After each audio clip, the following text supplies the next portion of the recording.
The banking Guru channel में आपका स्वागत है। स्टेट बैंक ऑफ इंडिया के जून 25 क्वार्टर के जो रिजल्ट्स अभी अभी रिलीज़ हुए हैं, काफ़ी देर से इसकी इंतज़ार भी थी, वो उन्हें हम एनालाइज करते हैं।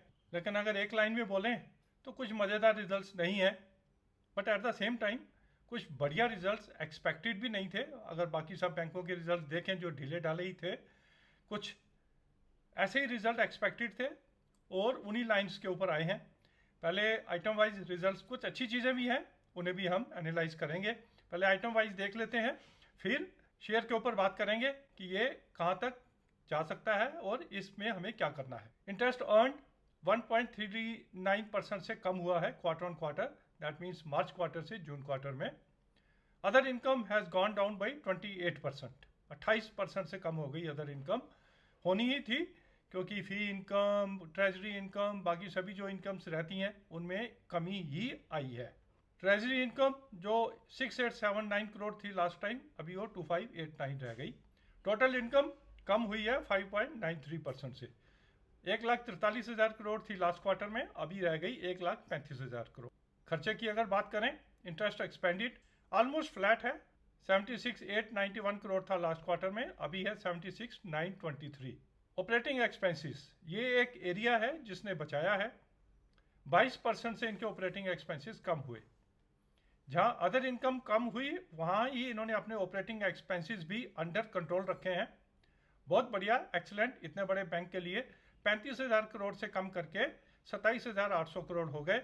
बट ध्यान रहे कि कहीं अगले क्वार्टर में यह बढ़ ना जाए, इसलिए टोटल एक्सपेंडिचर जो था मात्र 6.92% से बढ़ा है। And operating profit also slightly down, 31,286 crore से कम होकर 30,544।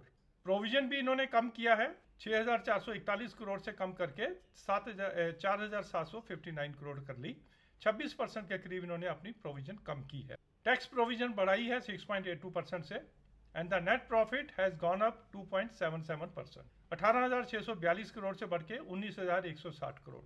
डिफरेंट सिनारियोज को हम प्रोजेक्ट करते हैं। अगर इनकी अदर इनकम ना कम हुई होती, प्रॉफिट बढ़ जाता। अगर इनके ऑपरेटिंग एक्सपेंसेस इन्होंने कंट्रोल ना किए होते तो प्रॉफिट और घट जाता। प्रोविजन अगर इन्होंने पिछले साल के बराबर की रखी होती तो और प्रॉफिट कम हो जाता। तो ये दो तीन फिगर्स जो हैं, इसी में सारी जगलरी ऊपर नीचे किया हुआ है।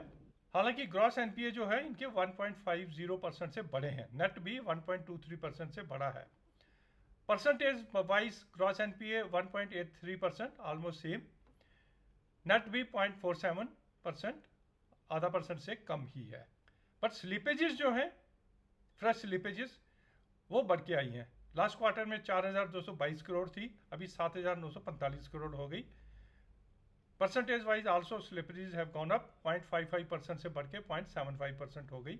पीसीआर इनकी 74.49 है। नेट इंटरेस्ट मार्जिन थोड़ा कम हुआ है, 3.09% से कम होकर 2.90 हो गया।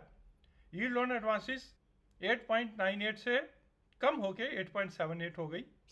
कॉस्ट ऑफ फंड्स थोड़ी सी बढ़ी है, 5.11 से बढ़ के 5.21। All these comparison are quarter on quarter.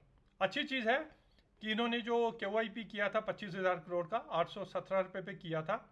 अच्छे रेट पे इन्होंने KYP किया था और मार्केट भी ठीक ठाक थी उस समय। आज शेयर थोड़ा सा फ्लक्चुएट होने के बाद 800 के करीब फिक्स हुआ है।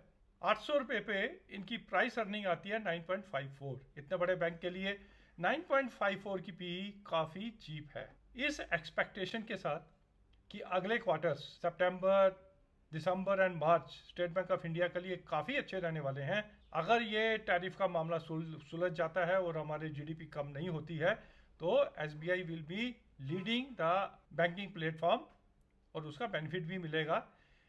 इस कारण से और इसकी प्राइस अर्निंग को कंट्रोल में देखते हुए वी कैन से 800 रुपये का जो लेवल है ये स्टेट बैंक के लिए एक रॉक बॉटम है। रादर 817 रुपये लेके चलना चाहिए जो जिस पे उन्होंने KYP किया है। और 52 वीक हाई अगर हम देखें तो 875 का है, जो अगले 2-3 क्वार्टर में या से मार्च 26 तक ये दोबारा 52 वीक हाई का लेवल देख सकते हैं। अगर ब्रॉडर मार्केट और ट्रम्प के टैरिफ्स मार्केट को ज़्यादा नीचे ना लेके जाएं, और इफ़ वी प्रज्यूम कि we have factored in the थोड़ी बहुत negativity because of the tariffs. तो ये था हमारा quick analysis State Bank of India के ऊपर। Analyst call, investor conference, presentation, ये सब देखने के बाद अगर कुछ और फिगर्स शेयर करने के लिए होंगी तो हम जरूर आपके साथ शेयर करेंगे। Thank you.